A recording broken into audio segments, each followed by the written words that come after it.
రసవత్రంగా మారిన తమిళనాడు రాజకీయానికి తెరపడినట్టేనా? ఇదే అంశంపై మాట్లాడబోతున్నాం. మనతో పాటు ఉన్నారు ప్రముఖ విశ్లేషకులు తెలకపల్లి రవి గారు.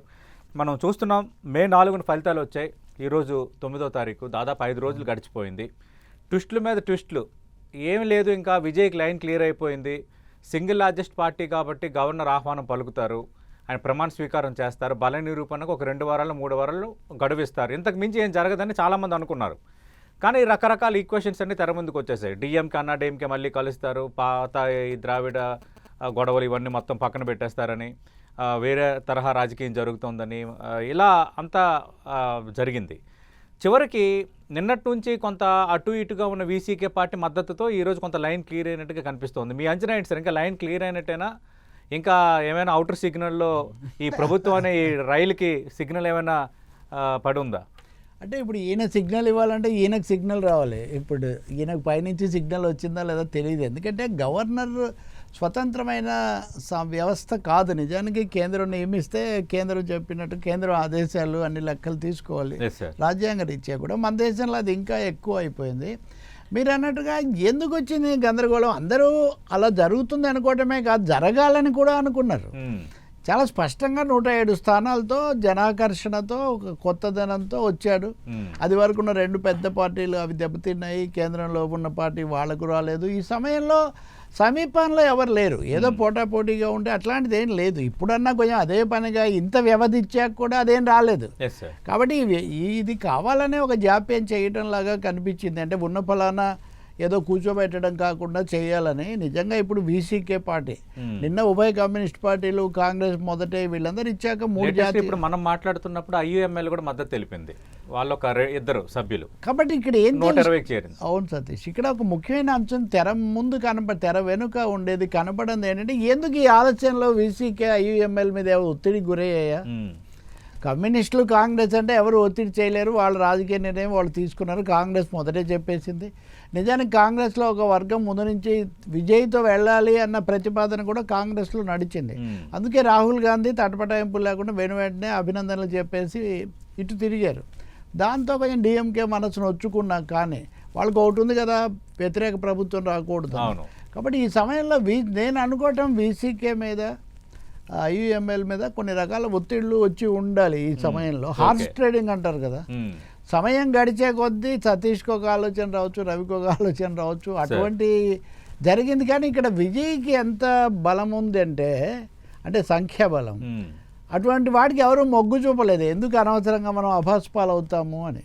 కాబట్టి జరగాలనే నేను భావిస్తున్నాను. ఇంకా ఇంత జరిగా కూడా ఏమైనా దుస్సాహసాలు చేసి లేకపోతే కుట్రలు కుహకాలు చేస్తే అవి బెడిసి కొట్టడమే, కానీ ఎవరిని పదవిలోకి తెచ్చే అవకాశం ఉండదు. యాక్చువల్గా అన్నా డిఎంకే చేతులు కలుపుతాయని ఒక చర్చ జరిగింది. కానీ ఢిల్లీ ఆదేశాల నేపథ్యంలో అన్నా డిఎంకే వెనక్కి తగ్గిందని ఒక వెర్షన్ వచ్చింది. రెండోది, మీరు బీజేపీతో తెగదింపులు చేసుకుంటే మీతో కలవడానికి ఆలోచన చేస్తామని డిఎంకే కూడా ఒక ప్రపోజల్ పెట్టిందని. కానీ ఈ 4 రోజులుగా ఈ 2 ఇష్యూస్ మీద బాగా డిస్కషన్ జరిగింది. బయటికి స్టాలిన్ వచ్చి let Vijay form the government అని ప్రకటన చేసిన, డెమోక్రటిక్గా కనిపిస్తున్నాడు స్టాలిన్, హుందాగా వ్యవహరిస్తున్నాడని అనుకున్నా, తెర వెనక మాత్రం కొంత రాజకీయం జరిగిందని అంటున్నారు. మీ అంచనా ఏంటి సార్? జరిగి ఉండొచ్చా? ఖచ్చితంగా అది బైనరీ డివిజన్ అంటారు చూడండి, 2 పార్టీలు అయితే ఆ పార్టీ కాకపోతే ఈ పార్టీ అనేది ఎక్కడెక్కడైతే ఉంటుందో ఆ పార్టీలు ఇంకో 3వ పార్టీ వచ్చి మొత్తం ఆక్రమించడాన్ని అవి అనుమతించలేవు, జీర్ణించుకోలేవు. రెండోది, పశ్చిమ దేశాల్లో మీరు చూస్తారు, ఇప్పుడు ఇజ్రాయెల్ లిక్విడ్ పార్టీ లేదా లిబరల్ పార్టీ ఇట్లాంటివి కలిసిపోతాయి ఎన్నికల్లో పూర్తిగా వ్యతిరేకించిన.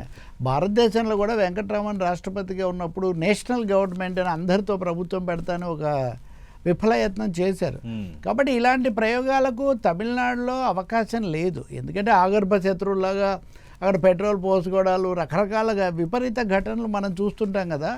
కానీ నేను అనుకోవటం, మీరు ఆపింది కేంద్రం అంటున్నారు, నిజానికి ఎంతో కొంత అన్నా డిఎంకే బతికి ఉంది ఈ మాత్రం. అంటే బీజేపీ కేంద్రం అండదండలు ఉండటం చాలా ముఖ్యం. జయలలితకు అనారోగ్యంగా ఉన్నప్పటి నుంచి ఇప్పుడు ఒక 50 సీట్లతో 40 సీట్లతో, లేదా జయలలిత ఎంజీఆర్ లేకపోతే ఆ పార్టీ ఉంటుందని ఎవరు భావించలేదు. కానీ కేంద్రం అండదండలు, దాని ద్వారా కొన్ని మద్దతు ఉండటం వల్ల అయింది. అందుకని వాళ్ళు వెనక ఉన్నారు కాబట్టి అన్నా డిఎంకే ద్వారా ప్రయత్నం జరిగిందేమో అని. కానీ అన్నా డిఎంకే విషయంలో అంతర్గతంగా చాలా కథలు వినిపిస్తున్నాయి. వాళ్ళు విజయ్కి దూతను పంపించారు, మేము బలపరుస్తాము, మాకు పలానా ఇవి ఇస్తే అని. విజయ్ స్పందించలేదు. మ్మ్. దాని మీద వాళ్ళు మా అంత పెద్ద పార్టీ పంపిస్తే మీరు స్పందించరా, ఇది మమ్మల్ని అవమానించడమే, హర్ట్ అవటమే అని వాళ్ళు భావించారు. సార్. అదే సమయంలో డిఎంకే ఏదో సిద్ధంగా ఉంటుందని స్టోరీస్ వాళ్ళు ఇచ్చారు. మ్మ్. స్టోరీస్ ఇస్తే డిఎంకే వాటిని తోసిపుచ్చింది. 6 నెలల వరకు మేము ఆటంకం కలిగించాము, ఆయన తీసుకోండి అని చెప్పారు స్టాలిన్. కాబట్టి ఈ విధంగా మొదటి దశలో అన్నాడీఎంకే వీటికి సృష్టికర్త అయినట్టుంది. మ్మ్. కానీ నిన్న ఉదయం హిందూ చూస్తే, హిందూ తమిళనాడుకు మంచి అవును సార్, కొంచెం ఉంటుంది కదా, మెయిన్ వాళ్ళ బ్యానరే డిఎంకే అన్నాడీఎంకే కలిసే అవకాశం ఉందని డిఎంకే వర్గాలు చెప్పాయని అందులో ఉంది. మ్మ్. అలాగే ఎంపీ కనిమొళి, కరుణానిధి కుమార్తె, ఆమెను అడిగితే నేను స్పెక్యులేషన్స్ మీద మాట్లాడను అన్నారే కానీ అవకాశమే లేదని ఆమె చూపించలేదు. కాబట్టి కానీ ఇక్కడ కీలకమైన అంశం ఏమంటే వాళ్ళిద్దరు కలిసినా విజయాన్ని లేవు. 47, 59 అట్లేదు, కలిస్తే అవి 96, 97 అవుతున్నాయి. ఇంకెవరు కలుస్తారు ఇప్పటికి 5 మంది ఇటే కలిసినప్పుడు? కాబట్టి పరిస్థితులు కూడా వాళ్ళకి ఏమీ కలిసి రాలేదు. రెండవది ఇద్దరు ఐడెంటిటీ పోతుంది. ఇప్పుడు చెరొక వ్యవస్థతో ఇంతకాలం వాళ్ళు నడుపుతున్నారు. ఇప్పుడు వాళ్ళిద్దరే కలిస్తే కనుక ఇంకా దానికి ఏమీ అస్తిత్వం సమస్య కూడా. అందుకనే లాస్ట్ బట్ నాట్ లీస్ట్ అన్నాడీఎంకేలో నుంచి ఒక 30 మంది టీవీకేతో టచ్లోకి వెళ్ళి మీతో కలిసిపోతాము అనే ఒక ఆఫర్ కూడా పంపించారనేది కూడా ఉంది. వీటన్నిటి నేపథ్యంలో వాళ్ళు అస్తిత్వం కోసం అన్నాడీఎంకే, రెండోది గాంభీర్యము, గతంలో అధికారంలో ఉన్నారు కాబట్టి డిఎంకే కొంత చేశారు, అవేమీ ఫలించలేదు. వీటన్నిటికంటే గవర్నర్ నిర్వహించిన పాత్ర. రైట్ సార్, మీరు అన్నట్టుగా ఇప్పుడు గవర్నర్ కోసం కూడా చర్చ జరిగింది సార్. ఎందుకంటే ఇంకా రాజ్యాంగ అధినేతగా ఆ రాష్ట్రానికి సంబంధించి ప్రథమ పౌరుడుగా ఆయన ప్రభుత్వ ఏర్పాటుకు అవకాశం ఇవ్వాలి కాబట్టి గవర్నరు వ్యవహరించిన తీరు కరెక్ట్ అని ఒక వర్గం, ఆయన వ్యవహరిస్తున్న తీరు కరెక్ట్ కాదని మరో వర్గం, ఇట్లా చర్చ జరిగింది. మీరేమంటారు? అంటే ఈ చాలా రోజుల తర్వాత మళ్ళీ గవర్నర్ పాత్ర పైన కొంత ప్రభుత్వ ఏర్పాటు, గందరగోళం, క్యాంపు రాజకీయాలు ఇవన్నీ చూసాం ఈ మధ్య కాలంలో. సతీష్, రాజ్యాంగ రీత్యా చూసినా, రాజకీయ వాస్తవికతను బట్టి చూసినా గవర్నర్ వ్యవహరించిన తీరు అసంబద్ధమైంది. దానికి ఏమీ ప్రాతిపదిక లేదు. ఆయన ఇచ్చిన ప్రకటనలో స్పష్టంగా ఏమని చెప్పారంటే తనకు పూర్తి మెజారిటీ ఉందని విజయ్ ఎస్టాబ్లిష్ చేసుకోలేకపోయారు అన్నారు. అంటే గవర్నర్ ముందు ముఖ్యమంత్రి కాబోయే వ్యక్తి మెజారిటీ ఎస్టాబ్లిష్ చేసుకోవాలని ఆయన కోరుతున్నట్టుగా స్పష్టంగా ఉంది అందులో. నేను ఒక మాట్లాడతాను, మీరే గవర్నర్ అనుకోండి, మీకు లేఖ ఇస్తాను, నేను 200 మందితో లేఖ ఇస్తాను, ఇందులో 100 మంది రేపు అడ్డం తిరిగితే గవర్నర్ గారు ఏమైనా చేస్తారా? కాబట్టి ఉన్న పరిస్థితుల్లో వాస్తవికంగా విశ్వసించడం తప్పితే, ఉన్నతలో నేను అంచనాకు వచ్చాను తప్ప నేను సాటిస్ఫై కావాలి అని చెప్పడం ద్వారా ఆలస్యం చేసి ఒక విధంగా అయోమయానికి ఆయన కారకుడయ్యారు. ఇది ఎందుకు జరిగింది? రెండోది, ఎవరు దరిదాపుల్లో కూడా లేరు. ఇంకోటి, సర్కారియా కమిషను, ఆ తర్వాత ఇంకొక కోజీ కమిషను చెప్పినట్టుగా మెజారిటీ ఉన్న పార్టీ, లేకపోతే మెజారిటీ ఉన్న కూటమి, లేకపోతే ఏకైక పెద్ద పార్టీ, లేకపోతే ఎన్నికల తర్వాత ఏర్పడిన కూటమి, ఇలా 4 కొలబద్దలు ఉన్నాయి. ఇందులో ఏ కొలబద్ద ప్రకారం చూసినా విజయ్కి ఉన్న అవకాశం ఇంకెవరికి లేదు. మేము కూటమిగా ఏర్పడ్డామని గవర్నర్కి ఎవరు చెప్పలేదు. ఉదాహరణకు ఇందాక మీరు అడిగిన డిఎంకే అన్నాడీఎంకే మేము ఏర్పడ్డాము, ప్రయత్నిస్తున్నాం అని చెప్పి అది వేరు, అది ఎవరు చెప్పలేదు. కాబట్టి మీ ముందు వేరే ఆప్షన్ ఏమీ లేనప్పుడు చాలా స్పష్టంగా 116 స్థానాలతో ఒక పార్టీ ఉంటే ఆ పార్టీ అధినేతను 3 సార్లు పిలిపించుకొని, 3 సార్లు మీరు పిలిపించుకొని, తర్వాత ఆ వార్త మీడియాలన్నింటిలో కూడా వస్తుంటే వాటిని అవకాశం ఇచ్చి, కాబట్టి గవర్నర్ ఒక విధంగా చాలామంది ప్రతిపక్ష నాయకులు చెప్పినట్టు, అలాగే చాలామంది సినిమా నటులు కూడా చెప్పినట్టు, హీరోలు కూడా అవమానకరంగా కొంచెం ప్రజల తీర్పును కొంచెం తక్కువ చేసే విధంగా ఆయన వ్యవహరించారని చెప్పాల్సి ఉంటుంది. కొంతమంది అంటారు కదా, ఆయన బాధ్యత లేకుండా ఎలా చెప్తారు అంటే, మరి మహారాష్ట్రలో ఉద్ధవ్ ఠాక్రే వాళ్ళకు మెజారిటీ ఉందని తెలిసి దేవేంద్ర ఫడ్నవీస్తో చేయించారు. ఇంకొక అతి ముఖ్యమైన అంశం చెప్తున్నా, ఎక్కువగా చర్చకు రంది, ప్రజాస్వామ్యంలో మైనారిటీ ప్రభుత్వాలు చాలా ఏర్పడతాయి. కేంద్ర ప్రభుత్వంలో 1989 నుంచి 2004 వరకు మైనారిటీ ప్రభుత్వాలే ఏర్పడ్డాయి. ఏ ప్రభుత్వానికి పూర్తి మెజారిటీ లేదు. ఇప్పుడు బీజేపీకి ఆది పురుషుడు లాంటి వాజ్పేయి గారు 1996లో ప్రభుత్వం ఏర్పాటు చేసినప్పుడు 161 స్థానాలే ఉన్నాయనుకో, 270 స్థానాలు కావాల్సిన చోట 100 స్థానాల దూరంలో ఉంటే కూడా ఆయన 13 రోజుల పాటు ప్రధానమంత్రిగా ఉండి తర్వాత పరీక్ష ఎదుర్కోకుండానే ఆయన రాజీనామా చేశారు. పివి నరసింహారావు గారు తర్వాత ఆయన పూర్తిగా మైనారిటీ ప్రభుత్వం ఏర్పాటు చేశారు. ఆయన ఎవరిని కలుపుకోవడానికి ప్రయత్నించలేదు. కాంగ్రెస్ పార్టీ మైనారిటీ ప్రభుత్వం ఏర్పాటు చేసింది. నేను ఇందాక చెప్తున్నట్టుగా విశ్వనాథ్ ప్రతాప్ సింగ్ విపి సింగ్ ప్రభుత్వం నుంచి మన్మోహన్ సింగ్ మొదటి ప్రభుత్వం వరకు పూర్తిగా అల్పసంఖ్యాక ప్రభుత్వాలే. ఎందుకంటే సభలో బలం నిరూపించుకోవటం వేరు, గవర్నర్ ముందు బలం నిరూపించుకోవటం వేరు. ఇది అక్కర్లేదు అని సుప్రీంకోర్టే స్వయంగా బొమ్మాయి కేసులో చెప్పింది. అదొక మాట. బలం నిరూపణ అంటే ఏంటి? మనం ఈ సభలో అప్పుడున్న వాళ్ళల్లో ఆధిక్యత కలిగి ఉండాలని చెప్తుంది. కానీ రాజ్యాంగం ఏం చెప్తుంది? 164(1) సెక్షన్ ఒక ముఖ్యమంత్రిని గవర్నర్ నియమిస్తారు, మంత్రివర్గం సమిష్టిగా సభకు బాధ్యత వహిస్తుంది. ఈ రెండు అంశాలే ఉన్నాయి రాజ్యాంగంలో. కాబట్టి దీన్ని పెంచి దీన్ని మించి నేను సంతృప్తి చెందలేదు, నాకు చూపించలేదు, ఇవన్నీ ఒక విధంగా జాప్యం చేయడానికి, కొన్ని ఆటంకాలు కల్పించడానికి, మూడవది కొన్ని రకాల తెర వెనక శక్తులకు పని పెట్టడానికి జరిగినవే కానీ ఇంకోటి కాదు. సార్ ఇప్పుడు ఇక్కడ విజయ అదృష్టం ఏమంటే వ్యతిరేకించిన పార్టీలతో సహా, అంటే స్టాలిన్తో సహా, అలాగే అంతకుముందు విమర్శించిన కమల్ హాసన్తో సహా, విశాల్ ధనుష్ లాంటి వాళ్ళతో సహా, శ్రియా, ఇంకా ఇలాంటి హీరోయిన్లు హీరోలు పరిశ్రమ ఏకోన్ముఖంగా సమర్థించింది. ఎందుకంటే అందరిలో ఒక సాధారణ సద్భావం, ఏదో యంగ్ హీరో వచ్చాడు చేశాడు, మిగిలిన వాళ్ళని కాదని నెగ్గాడు, ఆయనకు ఒక అవకాశం ఇస్తే ప్రజల తీర్పు సార్థకం అవుతుంది కదా. తర్వాత తప్పులు చేస్తారు, అది తర్వాత జరుగుతుంది. అంతేగాని అవకాశం ఉన్న చోట అడ్డుపడి మీరు అన్నట్టుగా ఇండస్ట్రీ నుంచి ఒక ఫుల్ సపోర్ట్ చాలా వచ్చింది. అది చాలా అరుదైంది. ఎందుకంటే ఎన్టీఆర్ లాంటి ఆయన ముఖ్యమంత్రి అయిన తర్వాత రెండోసారి కానీ పరిశ్రమ ఆయనకు సన్మానం చేయలే. అంత జాగ్రత్తగా ఉంటారు వాళ్ళు. ఇక్కడ అంత లెక్కల మీద ఉంటారు. అంత లెక్కల మీద. ఓకే సార్, ఇప్పుడు ఆ అంశాన్ని మీరు ప్రస్తావించారు కాబట్టి ప్రస్తుతం డిఎంకే నుంచి ఎంపీగా ఉన్న కమల్ హాసన్ విజయన్కి సీఎం చేయాలి, గవర్నర్ తీరు కరెక్ట్గా లేదని ఓపెన్గా మాట్లాడారు. అవును. బట్ వేరే డిఎంకేతో సంబంధం లేని రజనీకాంత్ స్టాలిన్ని కలిసి కన్సోల్ చేయడం అనేది ఇక్కడ జరిగింది. అంటే ఈ రెండు కాంటెక్స్ట్ల నేపథ్యంలో ఒక డిస్కషన్ జరిగింది ఒకరోజు మాత్రం. అంటే రజనీకాంత్ని డిఎంకే అన్నా డిఎంకే ఒక సీఎం క్యాండిడేట్గా ప్రొజెక్ట్ చేయబోతున్నారా, అలాంటిది ఏమైనా జరుగుతుందా అని కొందరు అన్నారు. నిజంగా దీన్ని ఎట్లా చూడాలి సార్? ఈ ఈక్వేషన్ని రజనీకాంత్ స్టాలిన్కి అక్కడ సపోర్ట్ చేయటం, అదే డిఎంకేకి చెందిన కమల్ హాసన్ ఏమో విజయన్ని సీఎం చేయాలి, గవర్నర్ తీరుని తప్పుపట్టడం. ఇప్పుడు కమల్ హాసన్ అయినా లేకపోతే కమ్యూనిస్ట్ నాయకులైనా ఇంకొకరైనా కానీ ఫెడరల్ సూత్రాల ప్రకారం ఆధిక్యత వచ్చినప్పుడు ఆయనకు చెయ్యండి అని వాళ్ళు అడుగుతున్నారు. ఇక మీరు రజనీకాంత్ గురించి అడిగిందని నేను సినిమా భాషలో సమాధానం చెప్తాను. రజనీకాంత్ దళపతి, ముమ్మాటి ఆయన తీసిన సినిమా ఫేమస్. కానీ విజయ్ తండ్రి చంద్రశేఖర్ ఇళయ దళపతి అని ఒక సినిమా తీసి ఇతన్ని దళపతిని చేశాడు. దళపతి సినిమా రజనీకాంత్ది, దళపతి టైటిల్ విజయ్ది అయింది. రాజకీయాల్లో మోదీ గారు ప్రధానమంత్రి అయినప్పటి నుంచి రజనీకాంత్ను రాజకీయాల్లోకి చావాలని చాలా ప్రయత్నాలు చేశారు. చాలా సార్లు అభిమాన సంఘాల సమావేశాలు అవి పెట్టి చివరికి ఆయన వెనక్కు తగ్గారు కానీ ఆయన బీజేపీకి దగ్గరగా ఉంటారు అనేది కొంత అందరికి ఉన్నటువంటి అభిప్రాయం. ఆయన మొన్న స్టాలిన్ను కలిశారు, విజయన్ను కూడా అభినందించారు మామూలు భాషలో. ఆయన పాత్ర ఏంటి, ఒకవేళ ఏమన్నా టెస్టింగ్ ది వాటర్స్ లాగా కలిసి చేశారా, ఆ ప్రశ్నే ఉండొచ్చు. కానీ రజనీకాంత్ను ముఖ్యమంత్రిగా ప్రొజెక్ట్ చేయడం అనే ఘట్టం ఆ దశ అయిపోయింది. ఎంజీఆర్ తర్వాత ఎన్టీఆర్ తర్వాత తొలిసారి స్వతంత్రమైన ప్రఖ్యాతితో ముఖ్యమంత్రి అవుతున్న వ్యక్తి విజయ్. జయలలిత కూడా ఉన్నారు ఆమె, కానీ ఆమె ఎంజీఆర్ ఉండగానే వారసురాలుగా వచ్చి కుటుంబమైన తగాదాలు ఎదుర్కొని ఆమె నిలబడ్డారు. కాబట్టి ఈయన స్వతంత్రంగా ఫస్ట్ జనరేషన్ లాగా ఈయన వచ్చారు. కాబట్టి ఆయనకు ఆ సద్భావం అలా వచ్చింది, అందరిలో ఒక ఆకర్షణ వచ్చింది. గట్టిగా నిలబడ్డాడు. కేసులు వచ్చినా భయపడలేదు, విడాకులు వచ్చినా భయపడలేదు, ఇట్లా తొక్కిసలాటకు భయపడలేదు. ఇలాంటివన్నీ ఉన్నాయి.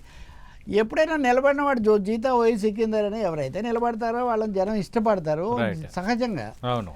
అందుకనే దాన్ని సార్థకం చేసుకోవాల్సిన బాధ్యత ఆయన మీద ఉంటుంది. దాన్ని గౌరవించాల్సిన బాధ్యత గవర్నర్ మీద, రాజ్భవన్ మీద కూడా ఉంటుంది.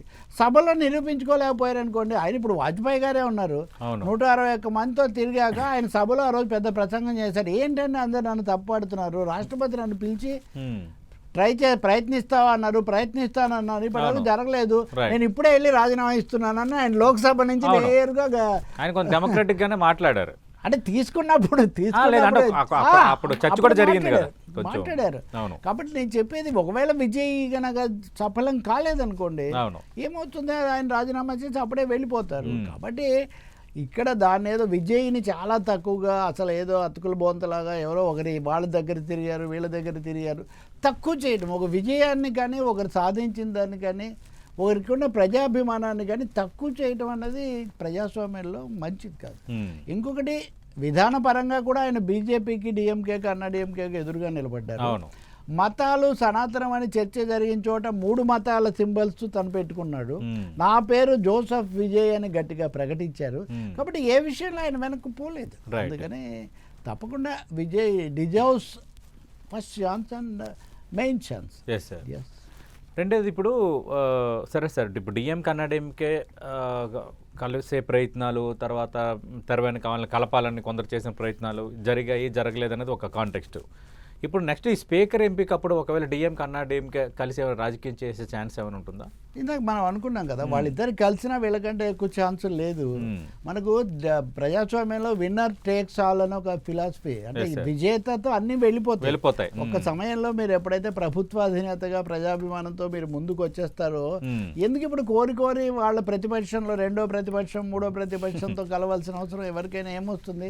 అయినా సమస్యలు రావండి. ఇప్పుడు ఒక విషయం గుర్తించాలి మనం, బీజేపీ దూరంగా ఉంటానని ప్రకటించింది, విజయ్ ఒక స్థానానికి రాజీనామా చేస్తారు.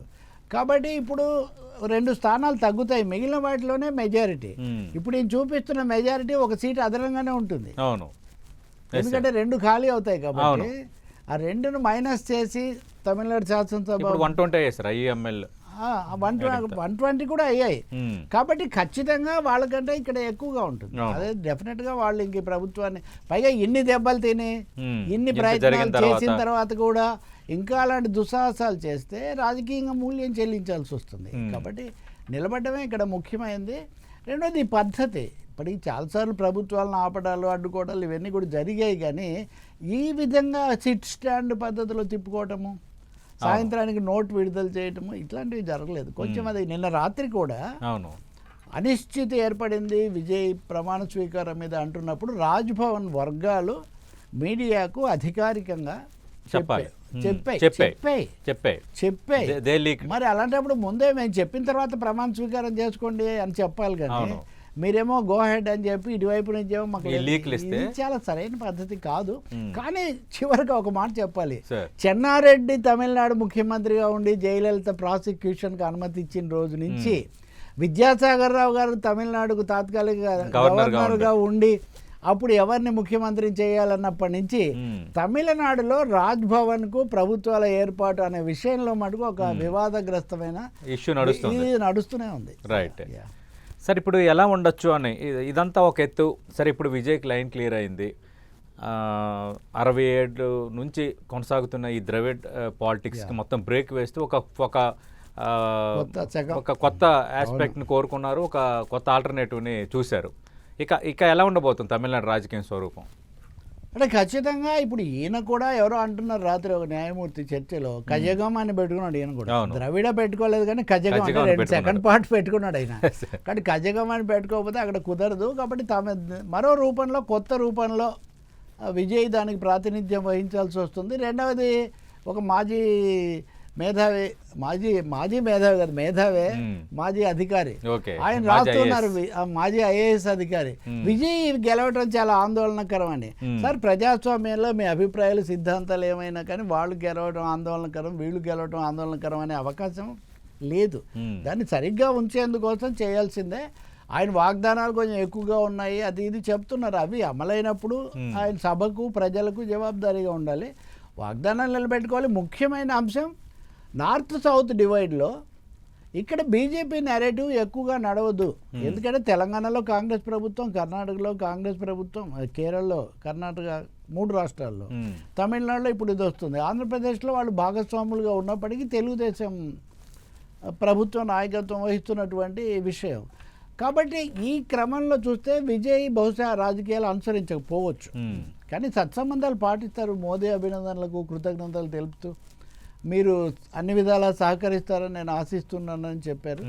కాబట్టి సత్సంబంధాల కోసమే ప్రయత్నం జరిగే అవకాశం చాలా ఎక్కువగా ఉంది. సరే. కేంద్ర రాష్ట్ర సంబంధాలు వేరు, రాజకీయ పార్టీల విధానాలు వేరు. వేరు, అది నడుస్తుంది. ఓకే, జయప్రకాష్ నారాయణ గారి ఇష్యూ అంటే ఇండైరెక్ట్గా మీరు ప్రస్తావించారు కాబట్టి ఆయన మా ఇంటర్వ్యూలో కూడా ఒక మాట అన్నారు, స్టాలిన్ ఓడిపోతాడని నేను ఊహించలేదు, ఎందుకంటే అక్కడ డెవలప్మెంట్ చేశాడు, వెల్ఫేర్ ఇచ్చాడు, తమిళనాడు అన్ని రంగాల్లో ముందంజలో ఉంది, కానీ అక్కడ స్టాలిన్ని కాకుండా అక్కడ విజయ్ని ఒక ఆల్టర్నేటివ్గా చూశారు ప్రజలు అని ఆయన ఒక కామెంట్ చేశారు.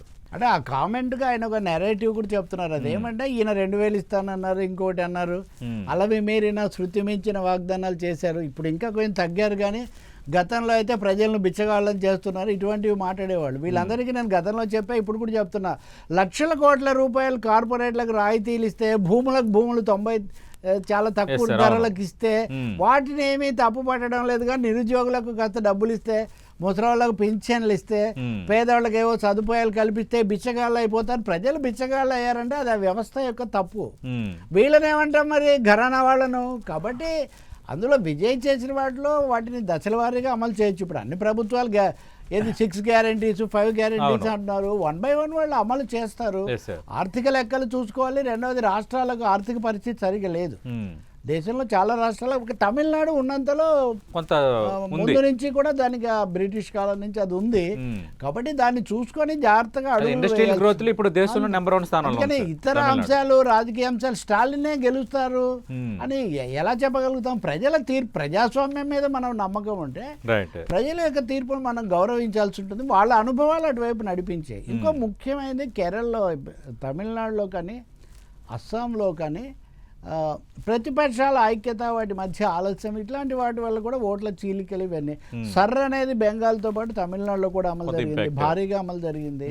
ఇప్పుడు మీరు తమాషా చూడండి, 7 జిల్లాల్లో విజయ్కి 1 సీట్ రాలా, 7-8 జిల్లాల్లో డిఎంకేకి 1 సీట్ రాలా, అన్నా డిఎంకే 1 సీట్ రాలా. అంటే హైలీ పోలరైజ్డ్ పొలిటికల్ అట్మాస్ఫియర్, పూర్తిగా విభజితమైన, సమీకృతమైన, లేకపోతే అటు ఇటు ఎవరిది వాళ్ళకి అన్నటువంటి ఒక రాజకీయ వాతావరణం ఏర్పడింది. ఇందులో విజయ్కి ఉన్న ఒక ప్లస్ పాయింట్, ఆయనకున్న జనాకర్షణ, కొత్తదనం. మీరు అన్నట్టు 67లో అన్నాదురై ముఖ్యమంత్రి అయినప్పటి నుంచి ఏదో ఒక విధంగా డిఎంకే అన్నా వీళ్ళిద్దరి మధ్య నడుస్తుంది కదా. కాబట్టి మనం కొత్తది చేద్దాము, కొత్తది ట్రై చేద్దామని వాళ్ళు అనుకోని ఉండొచ్చు. మనకి ఎన్టీఆర్ గారు గెలిస్తే ఎందుకు ఆశ్చర్యపోలేదు? ఉదాహరణకు చాలా మంది అరవింద్ కేజ్రీవాల్ గెలిస్తే ఎందుకు ఆశ్చర్యపోలేదు? కాబట్టి అదేమి ప్రజాస్వామ్యంలో అరుదైన విషయం కాదు. నవీన్ పట్నాయక్ కంపారిటివ్గా కొత్తవాడే కదా, ఆయన అప్రతిహతంగా అంతకాలం పాలించారు. ఇప్పుడు సువేందు అధికారి ముఖ్యమంత్రి అయ్యారు, కానీ బెంగాల్లో మొదటిసారి వాళ్ళు వచ్చి ఒక 34 ఏళ్ళు పాలించారు కదా. కాబట్టి ప్రజలకు అనుకూలంగా పాలించాలి, చేసిన వాగ్దానాలకు కట్టుబడాలని మనం కోరుకోవాలి. కానీ వాళ్ళ విజయం ఆందోళనకరం, వీళ్ళ విజయం ఆనందకరం ఇలా అనడం అన్నది పరిశీలకులకు సంబంధించినటువంటి అంశం కాదు. రైట్ సార్, ఇప్పుడు ఈ విజయ్ గెలుపుకు రకరకాల కారణాలు చెప్తున్నారు. మీరు అనుకుంటున్నారు సార్, అంటే విజయ్ గెలుపుకు దారితీసిన ప్రధాన 3 కారణాలు ఏమంటే ఏం చెప్తారు? అంటే ఖచ్చితంగా ఇప్పుడు ఉన్న వాళ్ళ మీద ఒక విధమైన యాంటీ ఇంకంబెన్సీ ఖచ్చితంగా. ఎందుకంటే చాలా మంది స్టాలినే ఓడిపోయారు కదా, కాబట్టి ప్రభుత్వ విధానాల మీద వ్యతిరేకత అన్నది ఉంది. రెండవది, అక్కడ సంక్షేమ పథకాలు, వాగ్దానాలు, వీటన్నిటిలో విజయ్ చెప్పినవి కొంచెం ఎక్కువగా విశ్వసనీయంగా వాళ్ళకు కనబడ్డాయి. అదేదో ఎక్కువ అని కాదు, నమ్మదగినవిగా కనబడ్డాయి. మూడో విషయం ఏమంటే నిలబడ్డాడు, గట్టిగా నిలబడ్డాడు వచ్చినప్పటి నుంచి, ఎక్కువ మాట్లాడలేదు. రెండోది ఇంక్లూజివ్ అప్రోచ్ తీసుకున్నాడు. కులాలు ఇవన్నీ ఎక్కువగా కులాల వారి పార్టీలు ఉంటాయి తమిళనాడులో, వ్యక్తుల వారి పార్టీలు ఉంటాయి. ఆయన ఏ వ్యక్తులతో ఎవరితో తన మీద ఎన్ని వచ్చినా, తను పద్మవ్యూహంలో చిక్కినట్టు కనబడినా తను చెప్పుకుంటూ పోయాడు. ఈ స్ట్రైట్ ఫార్వర్డ్నెస్ అనేది ముఖ్యంగా యువతను ఎక్కువగా ఆకట్టుకున్నట్టు కనిపిస్తుంది. సో సర్వేలు అవన్నీ చేసినప్పుడు 60-70% మంది జెన్ జీ ఇలాంటి పేర్లు పెడుతున్నారు కదా, వీళ్ళందరూ విజయ్ని ఆకర్షితులయ్యారు. లాస్ట్ బట్ నాట్ లీస్ట్, నేను మీరు చెప్పిన 3తో కాదు 4వ చెప్తాను. అదేమంటే ఈ దేశంలో ఇది ఉంది కదా, జిఎస్టీ మీద సినిమా తీసిన హీరో ఎవడన్నా ఉన్నాడంటే విజయ్. డిమానిటైజేషన్ మీద సినిమా తీసిన హీరో ఎవడన్నా ఉన్నాడంటే విజయ్. మెడికల్ మాఫియా మీద మెడికల్ మాఫియా మీద సినిమా తీశాడు. అలవి మీరిన వాగ్దానాలు చేసిన వాళ్ళను మీరు ఆదరించకండి అని కూడా ఆయన సినిమా తీశాడు. ఇప్పుడు ఆయన మీద చేస్తున్న విమర్శ అదే. ఆ విషయం మీదే ఆయన తమిళనాడులో టీవీలు ఇస్తాము, అవి ఇస్తాము, ఇవి ఇస్తాము అంటున్నారు.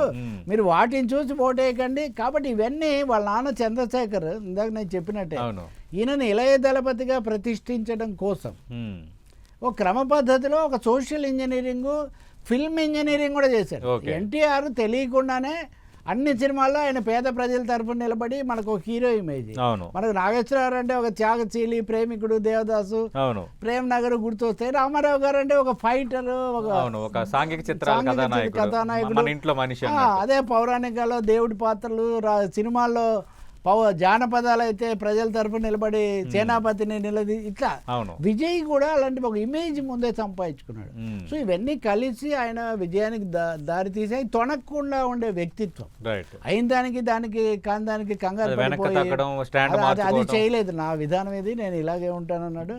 ఇప్పుడు కూడా 4 రోజుల నుంచి గవర్నర్ ఇదంతా చేస్తున్నా, ఆయన లోపల ఏం చేస్తున్నాడో కానీ బయటపడి బేలగా మాట్లాడింది కానీ, మీడియాతో మాట్లాడటం కానీ, రెచ్చిపోయింది కానీ, బేలగా మాట్లాడింది కానీ, లేకపోతే ఇతరులను నిందించింది కానీ ఏం చేయలేదు ఆయన.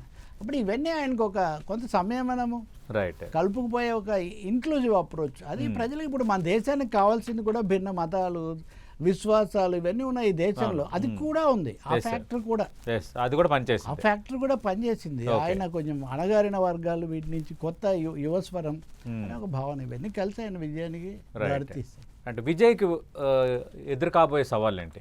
మొట్టమొదటిది ఆర్థిక సవాలు, రెండవది చాలా ఘనీభవించిన కరుడు కట్టిన అధికారం ఇంతకాలం అనుభవించిన ప్రత్యర్థి పార్టీలు, మూడవది కేంద్రం అమిత్ షా ఫోన్ చేసినా కానీ వాళ్ళకి స్పందించకుండా వాళ్ళకి ఏమాత్రం మింగుడు పడని రాహుల్ గాంధీని పిలిచే ఒక అంటే ఇటువైపు బీజేపీ వ్యతిరేక కూటమిలో ఉండడం అనే దాన్ని కూడా చేసుకోవాల్సి వస్తుంది. నాలుగవది నటుడుగా కానీ లేకపోతే ఇతరత్ర కానీ ఆయన మీద గతంలో ఉన్న వివాదాలనండి ఇంక చాలా చూసాం కదా మనం. ఇలాంటి వాటిని తమిళ మీడియాకు బాగా పెట్టింది పేరు అవి, జయలలిత మీద అయినా ఇంకొకరైనా. సో ఇలాంటి వాటితో ఇప్పుడు పోస్ట్ ట్రూత్ అనే ఒకటి ఉంది సతీష్. ఇప్పుడు నడుస్తున్న దాన్ని పోస్ట్ ట్రూత్ అంటారు. ఈ పోస్ట్ ట్రూత్లో అసలు జీవితంతో వాస్తవాలతో సంబంధం లేని ఆకస్మిక అంశాలు మీ ముందు తెస్తారు. మీరు ఒక పెద్ద గొప్ప సమస్య స్టడీ చేసి ఈరోజు చర్చిద్దామని మీరు అనుకుంటే మీరు లేచేసరికి తెలకపల్లి రవి ఇలా చేశాడని మీకు ఒకటి ఏదో వస్తుంది, మొత్తం దాని చుట్టూ తిరుగుతుంటే మీరు అనివార్యంగా వెళ్లాల్సి వస్తుంది. సో విజయ్ ఊహించని అలాంటి సమస్యలు కూడా ప్రత్యేకించి తమిళనాడు ఎన్విరాన్స్లో వచ్చే అవకాశం కూడా ఉంది. సో వీటన్నిటిని చేయాలి. దక్షిణ ఉత్తర ఇప్పుడు చాలామంది అంటారు కదా మహిళా బిల్లు ఆమోదము మోదీ గారు అది కలిసి వచ్చింది చాలా చోట్ల అని. కానీ మహిళా బిల్లులో రెండో భాగం ఏంటి, దక్షిణాదికి అన్యాయం జరుగుతుంది అనే ఒక భావన చర్చ చాలా ఎక్కువగా జరిగింది. ఇప్పుడు మనం ఇందాక చర్చించిన జయప్రకాష్ నారాయణ గారు ఒక్కరే దక్షిణాదికి అన్యాయం జరగదని ఆయన వాదించారు, తప్పు చేశారన్నారు ఆయన. కానీ తమిళ ప్రజలు అలా భావించాల. కాబట్టి ఆయన బలపరచడంలో ఈ దళిత అణగారిన వర్గాల కోణంతో పాటు దక్షిణాది తన ప్రత్యేకతను నిలబెట్టుకోవటం, యూనిక్ సౌత్ ఇండియన్ క్యారెక్టర్ కూడా ఉంది. కాబట్టి జాతీయ సమైక్యత పరిధిలో వాటన్నిటినీ ఆయన ముందుకు తీసుకుపోతే ఇందిరాగాంధీ ఎన్టీఆర్ గెలిచినప్పుడు ఇటు ఎన్టీఆర్ కృష్ణుడి కటౌట్, ఇందిరాగాంధీ కటౌట్ ఇలా అయింది. బట్ వెంటనే ఆమె రామారావు గెలవగానే దానికి స్పందించి చేసి సర్కారీ కమిషన్ వేసి రాజనీతి అంటే అది. ఇప్పుడు కూడా ఎవరు గెలిచినా ఎవరు ఓడినా అందరినీ కలుపుకొని ప్రజాస్వామ్య స్ఫూర్తితో వెళ్తే ఇక్కడ పైన కింద కూడా ఆయన సజావుగా పాల్గొన్నారు. వెంటనే రామ్లాల్ వ్యవహారం ప్రభుత్వం అంతా జరిగింది కదా సార్. అవును, అది రాజకీయంగా. బట్ అక్కడ తెలుగుదేశం అంతర్గత విషయం. అంటే మీరు మళ్ళీ మనం చరిత్రలోకి వెళ్తే విజయం సాధించడం వేరు, విజయాన్ని కడకంటే కొనసాగించడం వేరు. రామారావు గారు 2 సార్లు ఘన విజయం సాధించారు, కానీ 2 సార్లు పూర్తి కాలం ఆయన పాలించలేదు. మొదటిసారి ఏడాదికే పోయింది, రెండోసారి కూడా 1 ఏడాది లోపలే పోయింది. అంటే అంతర్గతంగా అందరినీ. మీరు ఒక మాట అన్నారు సార్, విజయం సాధించడం వేరు, విజయాన్ని తుదికంట కొనసాగించడం వేరు. అదే ఇప్పుడు విజయ్కి అప్లై చేస్తే ఏం జరగబోతోంది? 5 ఏళ్ళు ప్రశాంతంగా ఈ ప్రభుత్వం ఉండే అవకాశాలు ఉన్నాయా ఇప్పుడు ఎదురైన పరిస్థితుల నేపథ్యంలో?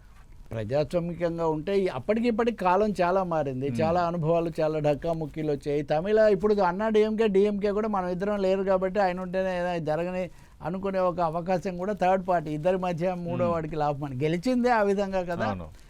కాబట్టి ఇప్పటికిప్పుడు తక్షణం విజయ్కి ఏదో ప్రమాదం వస్తుందని మనం చెప్పలేము. మ్మ్. దీర్ఘకాలంలో ఇప్పుడు జమిల ఎన్నికల దగ్గర నుంచి సీట్ల పెంపు దగ్గర నుంచి చాలా అంశాలు రాజకీయంగా ఉన్నాయి. మ్మ్. తమిళనాడులో ప్రత్యేకించి ఉదయనిధి స్టాలిన్ తెచ్చిన సనాతనం ఇలాంటి సమస్యలు కూడా ఉన్నాయి.